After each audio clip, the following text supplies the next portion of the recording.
आदौ ब्रह्मा मध्ये विष्णुः अन्ते देवः सदाशिवः मूर्तित्रयस्वरूपाय दत्तात्रेय नमोऽस्तु ते।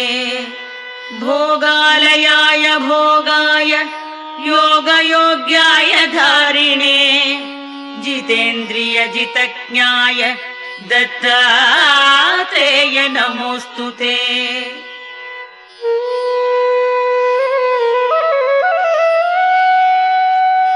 दिगंबराय दिव्याय दिव्यरूपधराय च सदोदित परब्रह्म दत्तात्रेय नमोऽस्तु ते।